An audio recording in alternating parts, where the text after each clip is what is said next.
Olá, gente, tudo bem? Hoje nós vamos falar sobre cuidados com a medicação, assunto muito importante, ok? Bom, vamos lá, gente. Com o envelhecimento, o número de doenças, principalmente as crônicas, elas tendem a aumentar, levando assim ao consumo e uma grande variedade em quantidade de medicamentos. Esses medicamentos eles devem ser ministrados corretamente, assim ajudam no prolongamento da vida do idoso e de qualquer outra pessoa que esteja precisando ter esse uso, né? E melhora a qualidade e condições de vida desse idoso, desculpa.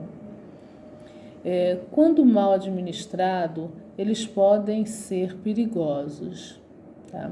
O cuidador é a pessoa mais indicada para estar desempenhando essa função no acompanhamento e assistência ao idoso. Tá? E, gente, os medicamentos, embora sejam importantes na recuperação e na manutenção à saúde do idoso, quando utilizados de forma inadequada, favorece consideravelmente a piora no estado de saúde do idoso. Principais problemas: o uso de medicamentos, polifarmácia, uso de medicamentos desnecessários, automedicação, uso de medicação em quantidades diferentes de qualquer que seja necessário, as reações diversas, que são efeitos indesejáveis causados pelo medicamento ou pela medicação, erro de administração de medicamentos e outros. Polifarmácia, que nós vimos ali, o que seria? É o uso de múltiplos medicamentos, ou seja, de 2 ou mais medicamentos para a mesma finalidade, ou seja, para a mesma doença. Perguntas que se deve fazer ao médico em uma consulta: quais são os nomes dos medicamentos receitados?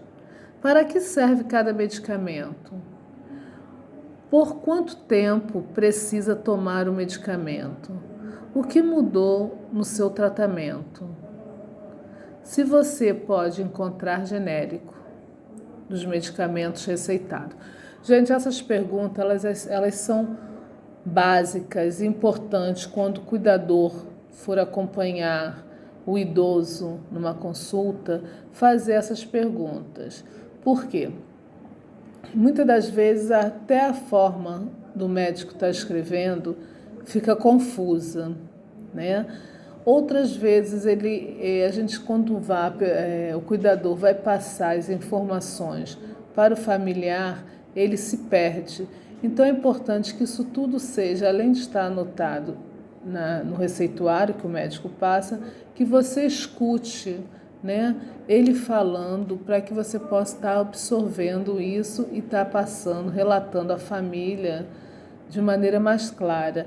E até você, cuidador, você está fazendo no seu caderninho de evolução, né, anotando tudo direitinho, os medicamentos, os tipos de medicações que o seu paciente, o seu idoso utiliza. Aí tem um controle modelo, que aí, gente, vocês podem até estar adaptando no caderno de evolução de vocês.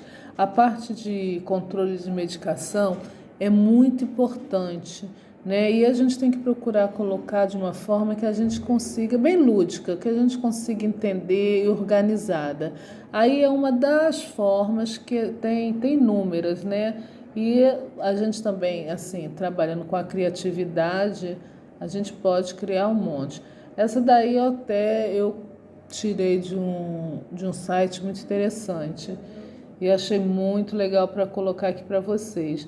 Que aí tem o período do dia, a hora e o tipo de medicamento. Ou seja, na primeira coluna, ele nos dá o tipo de medicamento. Aí nós vamos colocar medicamento 1, né, o nome do remédio. medicamento 2, outro nome do remédio, medicamento 3, né? E o período e o dia tá ali em cima. Aí na parte da manhã tem um solzinho e o horário que vai das 6 da manhã às 12 horas, né?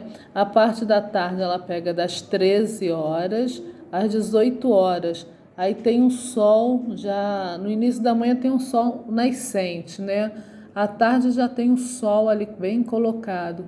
E à noite tem a lua, que vai das 19 horas às 24 horas. Ou seja, então ali você já coloca um xizinho na coluna que o idoso for tomar, faz a ingestão do remédio, né? E é interessante também, gente, uma dica, que vocês coloquem assim, se for gotas, se o medicamento for em gotas, se for em comprimidos, tá? Se for comprimido que possa ser dividido. É bem interessante que a gente coloque essas observaçõezinhas, ok? Aonde guardar o medicamento? Aonde devemos estar guardando esse medicamento? O uso desculpa, a polifarmácia, ela é desnecessária e pode ocorrer, por exemplo, quando o idoso consulta diferentes médicos, a gente já falou sobre isso, né?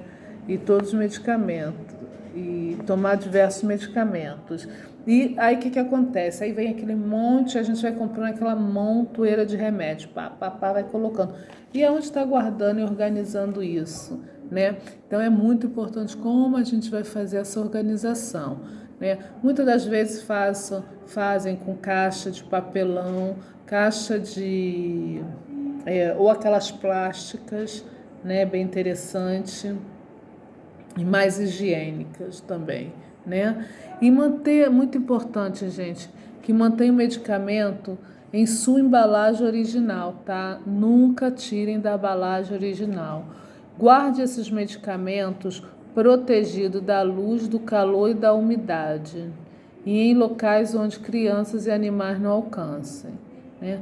Não guarde medicamentos na cozinha nem no banheiro, né? Quando a gente fala sobre, sempre nesse momento dessa aula aí é meio complicado, né? Porque a gente fala assim, meu Deus, a gente vai guardar onde esses medicamentos, né? Eu normalmente tenho alguma coisa que eu guardo no banheiro, às vezes tem né, alguma pomada, alguma coisinha que a gente acaba guardando no banheiro, um remédio de dor de cabeça, guarda na geladeira, põe na cozinha, desculpa, né? Agora, em cima de geladeira não é interessante. Perto do fogão também não é interessante. Se a tua cozinha ela for arejada e tiver um armário assim distante, né, dentro de uma caixinha organizado, acredito que não vai fazer tão mal, né? E no banheiro também, próximo, longe do vaso sanitário, do chuveiro, né, da pia. Se tiver um armário embaixo da pia que não tenha umidade, né? No banheiro menos propício guardar, vamos dizer assim, né? Então, vamos lá. Fique atento aos medicamentos que precisam ser armazenados na geladeira, como a insulina, né, gente? Não guarde na porta da geladeira. Atenção, esta é a única situação em que o medicamento estará guardado na cozinha, né? Se precisar transportar o medicamento da geladeira, utilize caixa ou bolsa térmica, ou aquela caixinha de isopor, né, com gelo reciclável. Sempre verifique as validades dos medicamentos que ficam em casa, né? Nunca tome medicamento com a data de validade vencida. Às vezes a gente compra um anti-inflamatório, usou aquele período ali e depois não tem mais utilidade, a gente deixa para lá. E numa outra situação, a gente precisa, o médico coincidentemente prescreve o mesmo, aí a gente vai ver um ano atrás, né? Gente, não tome realmente porque não é legal e não faz bem, tá bom? E ficar atento sobre isso, que é muito importante, que às vezes a gente até compra medicamentos que já estão até para vencer, né? E não é interessante. Vamos lá. Se você precisa tomar mais de um medicamento, é importante que você saiba organizar, ou o idoso, né? No caso, como nós estamos direcionando essa aula para o idoso, é importante que a gente saiba organizar tudinho. Aí como é que faz isso também? Além dessas dicas que nós vamos estar dando aqui, que está aqui nesse slide, né? Tem a dica também do caderninho de evolução, que a gente anota. Tem aqui o quadro, né, a tabelinha que a gente pode colocar colado na geladeira, ou no quarto, ou no lugar normalmente onde o idoso fica, e fica as medicações dele todinha ali, a gente pode estar colando, né? Isso aí também é uma das formas de organização, tá? E aí evite usar aqueles organizadores de comprimidos em que você precisa tirar o comprimido da embalagem original para colocar dentro. Gente, não podem tirar o comprimido. Lembra nos slide anteriores, né, que nós falamos? Não pode tirar o comprimido das embalagens. Medicamento a gente não tira da embalagem para armazenar em lugar nenhum. Ele tem que ser guardado na sua embalagem original. Mas por que isso? Né? Esses organizadores são tão ótimos, deixa tudo organizadinho, para mim bem bonitinho, organizado. Bom, vamos lá. Vou explicar por quê. Enumerando algumas situações que podem até fazer seu comprimido perder o efeito, né? Aí vem lá a pergunta: por que esses organizadores são ótimos, deixam tudo organizadinho, tá? Vem a perguntinha, né? Repetindo de novo aí esse slide, gente, desculpa aí. Vamos lá. A primeira, ao tirar o comprimido da embalagem original, você já está contaminando o comprimido com micróbios externos da sua mão, por mais que a mão esteja limpa, tá? Alguns comprimidos não podem entrar em contato com a luz. Sabe aqueles comprimidos com a cartela fosca ou prateada, que não são transparentes? Então, esses comprimidos não podem ter contato com a luz, tá? Ou de repente até com o ar. Quando tira o comprimido da cartela original para colocar no organizador, ele entra em contato com a luz e com o ar, o que poderá fazer do seu princípio ativo seja degradado com facilidade e possa vir a perder ou diminuir o seu efeito. Ou seja, quando já os fabricantes já fazem dessa forma aí, é por algum motivo, né, gente? Então, a gente tem que ficar bem atento sobre isso. Você pode tirar, cortar dentro da embalagem e colocar dentro do organizador, certo? Ao manter o medicamento em sua embalagem original, você garante a sua qualidade. Mas você precisa... tudo bem. Mas aí, de repente, você precisa sair de casa e tem que levar o seu medicamento para tomar onde estiver. Ou, vamos lá, o seu idoso, né? Precisa ir na consulta com ele, ou levar ele para... Enfim, para fazer alguma coisa.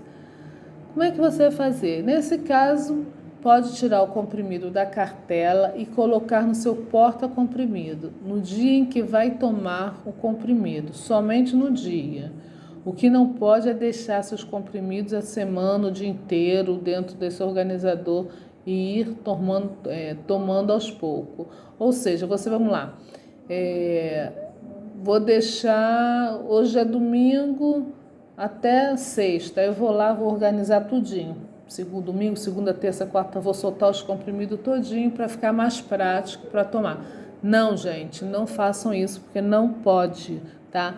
Inclusive, até dessa forma que aqui eles indicam, né? De tirar o comprimido da cartela e botar para sair, se a gente pode usar o porta-comprimido, cortar o comprimidinho assim, na embalagem e colocar dentro do porta-comprimido, eu acho que é desnecessário a gente tirar, né? Já que tem esse questionamento. Desculpa aí, gente. Então, não podem, de maneira alguma, só recapitulando aqui, deixar os comprimidos por vários dias, muito tempo, exposto, tá? Fora da embalagem, tá? Se você for, quando aqui coloca, tirar o comprimido da cartela e colocar no seu porta-comprimido no dia que vai tomar, por um período de 2 horas, 3 horas, tá? Pode ser até relevante, mas não é indicado, ok? Outra sugestão é que retire a cartela da caixa e coloquem em uma necessaire, uma bolsinha na sua bolsa ou mochila. Ou também pode recortar o comprimido na cartela, como eu falei antes, né? E levá-lo na embalagem original, ocupando o menor espaço possível até precisar tomá-lo, né? Como eu havia dito antes, a gente pode cortar da embalagem, na própria embalagem, guardar no reservatório e fazer uso na hora necessária, né? Gente, voltando aqui rapidamente, deixa eu falar uma coisa para vocês muito importante que não pode deixar passar. Na apostila de vocês aí, vocês vão estar vendo isso, tá? Que é muito importante mesmo. Esse detalhezinho aqui que não pode passar em branco. Quando vocês estiverem com um comprimido que ele tem um cortezinho no meio, tá? A draga, né, que possui aquela arranhadurazinha, ela pode ser fracionada. É muito importante isso, tá, gente? Quando o comprimido ou a draga, né, tiver aquele corte, se for em 4, só horizontal, ou se tiver horizontal e vertical, aquelas arranhadurazinhas, ela pode ser separada, fracionada, ou seja, cortada. Se ela não tiver, se ela for uma draga, né, um comprimido inteiro, sem arranhadura nenhuma, não pode cortar, tá, gente? Não cortem, porque aí perde o efeito total da medicação, tá? E outra coisa também, muito importante. Vou tirar aquele pozinho. Às vezes tem remédios que, se é necessário, tá, o idoso tem que tirar o pozinho. Aí eu vou tirar o pozinho para misturar na comida. Gente, não faça isso também, tá? Porque justamente aquela cápsula que vai, a não ser que seja o médico passe e oriente que faça isso. Fora isso, não faça, não tira da cápsula, né? Aquele encapsulado, não tirem para jogar o pozinho dentro da comida ou do suco, do que seja, para misturar. Não façam isso, tá? Não pode fazer isso, gente. Esses detalhes são muito importantes. Às vezes a medicação, não está fazendo efeito, não está. É por conta de também nós usarmos de forma errada. Então a gente tem que saber, não é chegar a passar o remédio assim, vamos tomar. Não, gente, requer muita atenção também, como a gente vai estar ingerindo e agindo com esse procedimento dessa medicação, tá? Isso é muito importante, é muito sério, tá? Eu conheço casos, situações que uma cuidadora cuidava de um senhor e ela pegava esses comprimidos que vinham encapsulados, abria, tirava o pó e diluía na comida ou no suco, né? E acabava não fazendo efeito, perdia a potencialização do remédio, a não ser que o médico vá prescrever algum remédio que possa ser feito dessa forma. Não estou dizendo que não, que é impossível, que todos não possam ser feitos assim, não, tá, gente? Tem alguns remédios, comprimidos, que pode ser manusear.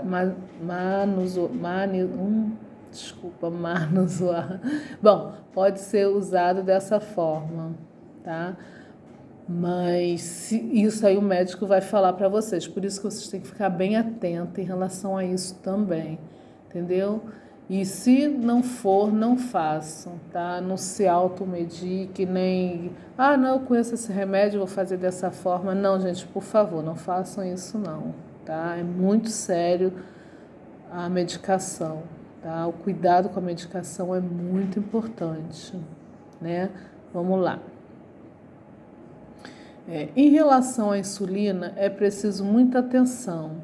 As insulinas, ela em uso, podem ser mantidas na geladeira entre 2 e 8 Celsius ou em temperatura ambiente, que é de 15 a 30 Celsius, tá? Em local fresco, ao abrigo da luz e de oscilações bruscas, ou seja, evitem essas oscilações bruscas de luzes, né? E abrigo da luz. Por quê? Porque todo remédio é indicado que fique fora da luz, né? De temperatura. Porque já diz, gente, a luz ela esquenta, né? Então o remédio ele perde a propriedade dele quando ele passa a mudar a temperatura, ou seja, ele esquenta muito, ele passa a mudar essa temperatura e perde a qualidade, né, do efeito que se espera do remédio, certo? Locais para aplicar insulina, gente, é muito importante isso aí, tá? Muito, muito mesmo. Então, nós temos aí no corpo, na parte da frente, na parte anterior, nós temos na barriga, no abdômen superior, tipo um dedo acima do umbigo, parte superior, tá? E abaixo, um dedo, parte inferior do abdômen, tá? Nesse local da frente é o indicado para se aplicar a insulina. E na parte, aí continuando, na frente, na parte posterior, anterior, dito, na coxa, tá? Nos dois lados. Ela pega tipo um pouco, quase na direção da virilha, abaixa um pouquinho, né? Na parte anterior mais externo, tá? E uns 4 dedos acima do joelho. Na parte posterior, gente, que se aplica nos braços, não é na frente, não. Já vi muita gente aplicando insulina na parte da frente, nos braços. É errado, tá? É na parte de trás, na parte posterior do braço, tá? Aí pode pegar essa parte em volta todinha do braço. Nas costas, aí como vocês estão vendo, na parte posterior também, onde a gente chama cartucheira, né? Na cintura, né? Fazendo aí a circunferência aí da parte superior do abdômen, né? Na parte de trás, próximo à cartucheira, nesse local, e na altura das nádegas, tá? E na coxa, na parte posterior externa, ok? Parte posterior externa. Esses locais, gente, é muito importante, onde é para se aplicar insulina, então prestem atenção, tá? Ou é que está repetindo mesmo a tabelinha de medicação, né? E interações medicamentosas. Ocorre 3 situações aí, voltando a falar, né, da parte das medicações que não devem interagir, tá? Não é interessante que essas medicações se interajam. Porque o que acontece? Um dos medicamentos pode ter seu efeito diminuído pelo outro, o que pode levar à falha terapêutica. O que é isso? Vamos entender melhor. Se eu der 2 medicamentos, tá? Ao mesmo tempo, se não for indicado para ser dado, eles podem perder o efeito, diminuir, perder o efeito, falhar, tá? Então é interessante que dê, a não ser, gente, isso aí veja bem, não é receita de bolo não, tá? A não ser, isso aí é o de praxe. Mas se o médico prescrever, não podem tomar todos juntos, deem todos juntos, tá? Eu particularmente, eu não concordo muito não. Mas se o médico diz e prescreve, indica, faz a indicação que deve ser, pode ser ingerido todos juntos, tá? Mas é interessante se a gente puder dar um intervalinho, um espaço de um para o outro, é legal, tá? Um dos medicamentos também pode ter seu efeito aumentado pelo outro, podendo gerar sinais de intoxicação. Ou seja, um pode prejudicar o outro, né? Já está bem claro aí. E um dos medicamentos também pode precipitar uma reação adversa a outro medicamento. Então, três situações que podem ocorrer e de interagirem, né? Pode ser que sim, pode ser que não, mas é interessante que a gente saiba que vocês têm essa noção. Se de repente vocês derem 3 medicação e acontecer alguma coisa, vocês já podem assimilar que pode ser isso ou não. A interação é de 3 situações, ou desculpa, das medicações estarem interagindo entre elas, tá? Pode ser que ocorra, também pode ser que não ocorra. Tipos de acesso para a nutrição interal e como são escolhidos. Gente, vamos falar agora das nutrições, né? Interal e parenteral. Parenteral, tá? A abreviação delas são NP, que é a nutrição parenteral, e NE, tá? Que é a nutrição enteral. Então, se vocês vamos fazer a NP, vocês já sabem que é a sigla, tá? O que quer dizer. Então, e são bastante semelhantes, tá? Ambas são destinadas a nutrir, tá? São sondas que são levadas com a determinação destinadas a nutrir o paciente, a fim de prevenir ou tratar caso de desnutrição e suas complicações, ou seja, ou outras coisas, né? A função é alimentar, tá? Da sonda. A nutrição interal. A nutrição interal, gente, ela é composta por nutrientes que necessitam passar pelo processo de digestão e absorção para serem utilizados pelo organismo. A nutrição parenteral ou parentereca, né? É um método de administração de nutrientes que é feito diretamente na veia, quando não é possível obter o nutriente através da alimentação normal.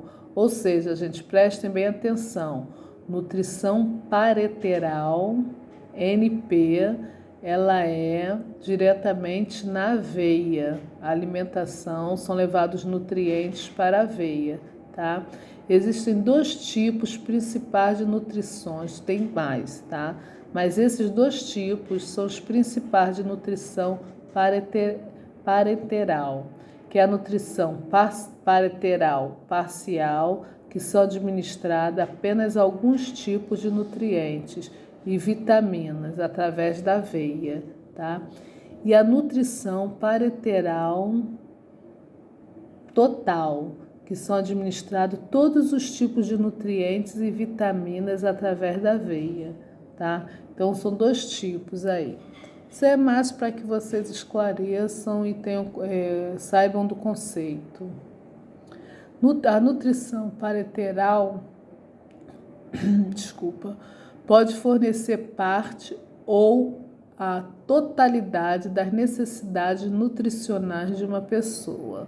Esse tipo de alimentação tem a finalidade de completar ou ainda de substituir o fornecimento por via oral ou interal de nutrientes, como glicose, proteínas, sais minerais, eletrólitos, águas e vitaminas. E isso possibilita, assim, a manutenção da homeostase pelo suprimento dos aminoácidos e calorias.